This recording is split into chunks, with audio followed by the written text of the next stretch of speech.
Mr. Trump, what is the Trump brand? What's it stand for? Well, John, I think more than anything else, it stands for quality. We do beautiful quality jobs, whether it's buildings like this one in Manhattan, Trump Tower. I have many buildings in Manhattan, or country clubs or golf clubs, or office buildings. As an example, we have 40 Wall Street, a landmark building in downtown Manhattan, which is actually the tallest building in downtown Manhattan after the demise, sadly, of the World Trade Center. And it's just been, we've had a great time of it. We've done really quality work, and that's why we're successful. Why did you bring the Trump brand to Scotland?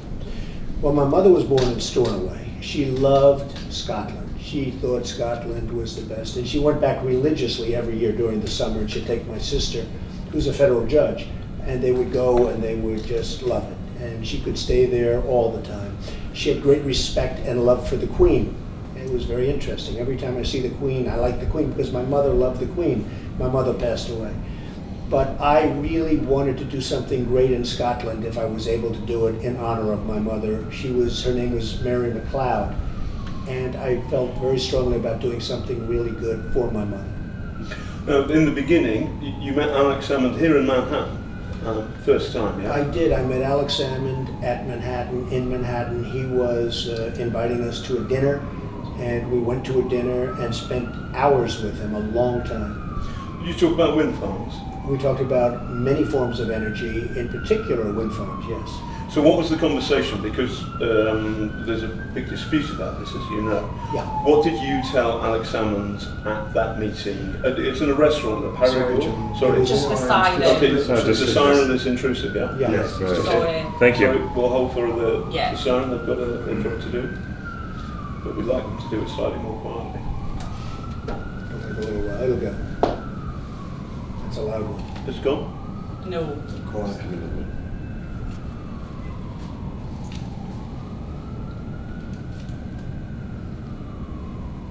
It's slightly less than that. You should be good. Fine, yeah.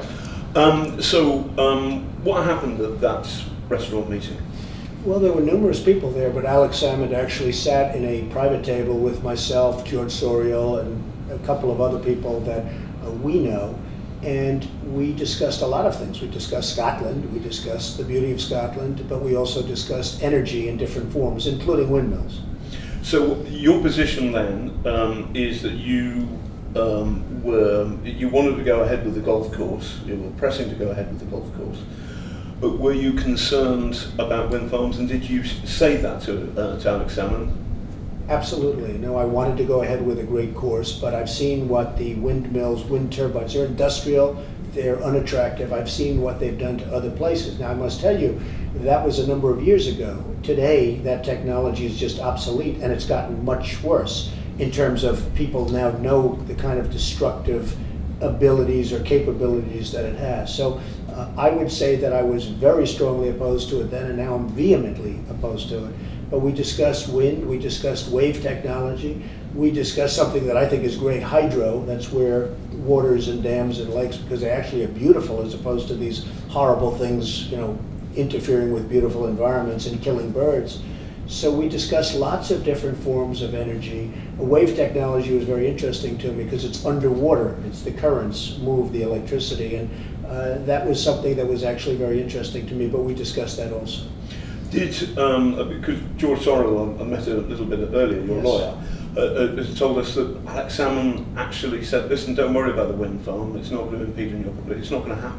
Well, that's true. It was very important to me because I was going to spend a tremendous, and have spent a tremendous amount of money building what I consider to be, and what had the potential to be, the greatest golf course anywhere in the world, which is great for tourism, and it's turned out to be a tremendous thing for Scotland. And what happened is, and I very specifically said, look, I don't want to be standing on the first tee looking into an industrial wind turbine if I'm going to be spending all this money. He said it would never happen. Are you sure about that? Oh, 100%. I mean, we discussed it, and he said it would not happen. I believe he denies that. I don't know what his attitude is. I mean, I can't speak for him. You'll have to ask him. Effectively, are you calling the First Minister of Scotland a liar? Maybe he has a bad memory. That's very possible. But there's no doubt whatsoever that crucial meeting, it's in the fall of 2007. you discuss wind farms, you say, I don't like them, I don't want them near my property, and he says it's not going to happen. Well, I just go a step further. I discussed it with George Souriel, and I believe there was somebody else that was there also. This was a while ago, and they remember the conversation also. So you've got witnesses. George Souriel is there, yes.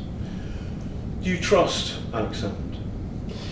Well, I'm very disappointed in him. I think that he's doing a tremendous disservice to Scotland. I think when you see what's going on with Scotland, where they want to build 12,000 of these monstrosities all over the most beautiful countryside in the world.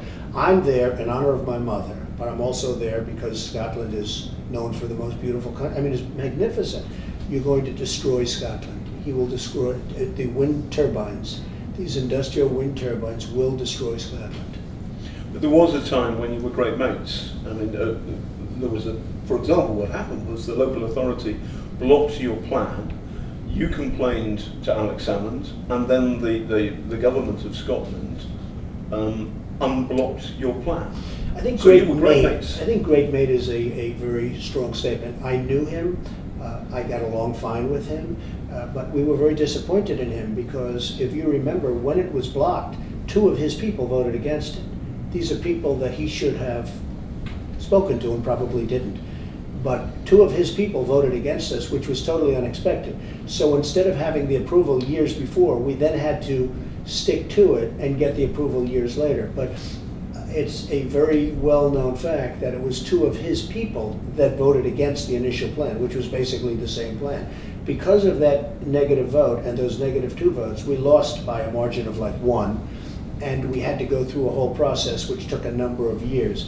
So when you say great mates, I mean, I don't think that's great mates, but we certainly had a decent relationship. You had a decent relationship, Yes. and certainly he spoke out in favour of the plan, and he, you liked him. You said, I believe, to open your course, you wanted to see Sean Connery and Alex Salmond be the first people to tee off. Yeah. Before this happened, and before the Al-Megrahi situation, the terrorist happened, I would say that I had a very good relationship with Alex Salmond. I didn't know him well, but he would call me, he would speak to me on the phone. I think I called him probably a couple of times over the years, but I certainly had a decent relationship with him, yes. Why did that relationship go sour?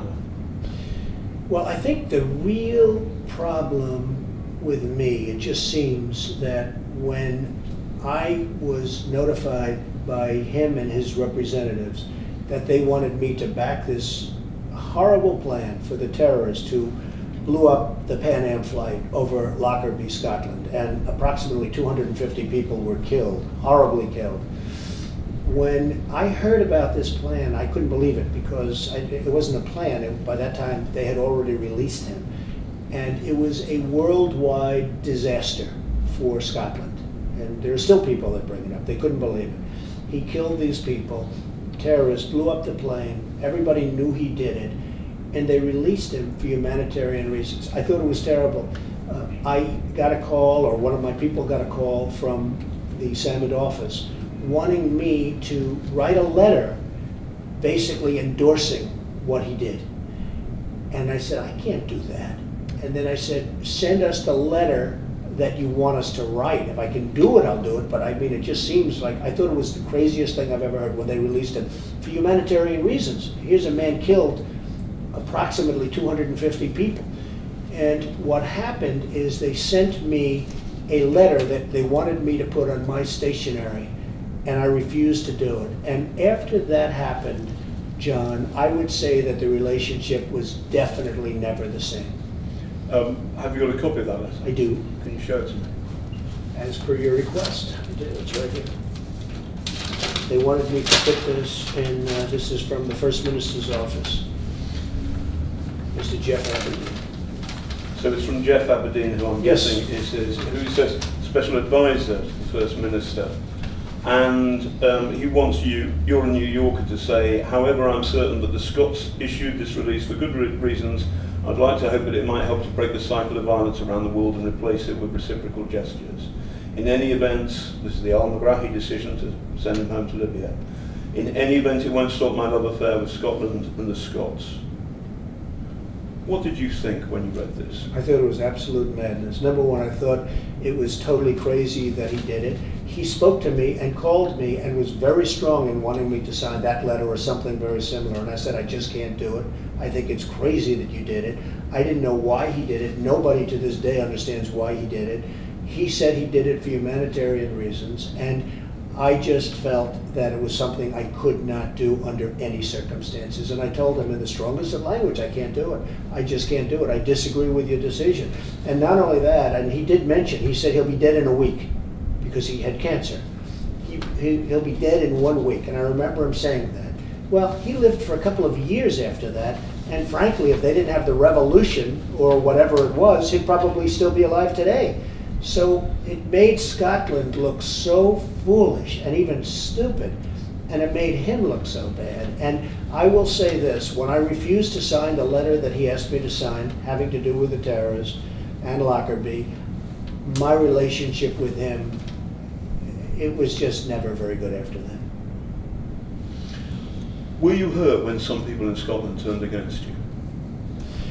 Well, John, you know, maybe you could say that, and I certainly think we've done an incredible job. You know, we have here just, I brought this for you, but this is just a list of, some people are saying the greatest course ever built, the Great Dunes of Scotland, they're magnificent, and as you know from speaking to Mr. Russo and other people, those dunes were in terrible shape. It was used as a dumping ground for cars and oil cans, and it was terrible, the condition of dunes. And now we're getting all of these rave reviews, people are pouring in. So I would say this, I was more honored by the tremendous support that we've gotten, including all of the tremendous reviews that the course has got. I mean, some people are literally saying it is or will soon be the greatest course ever built, and that was an honor to me. We've had polls taken where I was very popular in the polls, and people liked what I was doing. You did say that you were going to bring 6,000 jobs to Scotland. Well, at some point we'll bring a lot of jobs to Scotland, but I can't do it now if they're going to build the industrial turbines. Now, I will say that it took a big setback today because, as you know, Black Dog was just vehemently opposed, and their transfer station it would be insane if they built it there. You could blow up the whole town. And I mean, at a minimum, make people sick, and at a maximum, you could blow up the whole town. So this was their plan, to put this transfer station for this heavy electrical voltage in this area. And you have gases, and you have paper, and you have everything there. I think it's a crazy thing. So, as you know, the council today said you have to get an environmental impact statement. I did an environmental impact statement. It took me 3 years to get it done. And we were talking about putting down grass, not electrical wires. Well, Michael Forbes, you described his house as slum-like, disgusting. You said he lives like a pig. Was that wise? It probably wasn't wise. It was truthful, but I could have said it much more diplomatically. But the truth is that he would put signs outside of his house about Trump, and his place is falling apart. It's very easy to maintain. I'm not talking about money. I'm talking about cleanliness. I'm talking about a tractor that's been sitting there rotting for years, oil cans that are spewing oil into the ground. So could I have said it in a nicer way? I suppose so, but I'm a pretty honest person. I'd like to see it be nice. It doesn't affect the golf course, as you know. It's way off the golf course. Some people thought it would affect the golf course. It doesn't. But it would be nice to see the land maintained properly. Some of the people in the Mean Estate say that they've been bullied. Are you a bully? No, I'm not a bully at all. We want to make something great for Scotland, for myself, in honor of my mother. Sometimes you have to be strong. I mean, I could say, oh gee, I'll leave this house which is in ill repair, totally exposed, so that when you're teeing off, you're looking right into the backyard, as an example of Michael Forbes with the oil cans that are bursting out into his soil. But I can't do that. I want to make it great. I want to make it beautiful. When people come from Paris and the United States and all over the world to play, and they're standing there and they're looking at a rusted, rotting house that one coat of paint, all it is a can of paint. I would fix it up for them. I would do that gladly. But all it is literally a can of paint. We're not talking about spending, millions of dollars. But when a person comes from other parts of the world, or even if they come from Aberdeen, because a tremendous number of our golfers come right from Scotland and Aberdeen, and you're staring down at the face of some of these very terrible sites, yes, I will put up trees, yes, I will build beautiful dunes, and I think anybody, any reasonable businessman would want to do that. And by the way, John, I hate to do this, but I do have that big group of people waiting, so I have to. Okay, now one last question, please, sir. I have to leave. Thank you. I want to ask you about how you shared a lawyer with Fat Tony Solana. Okay, all right then. So let me shake your hand. Thank you very much. Thank you. Can I get my mic from you, sir?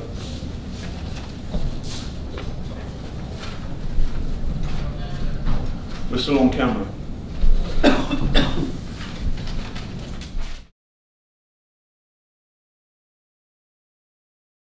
How you shared a lawyer with Fat Tony Solana.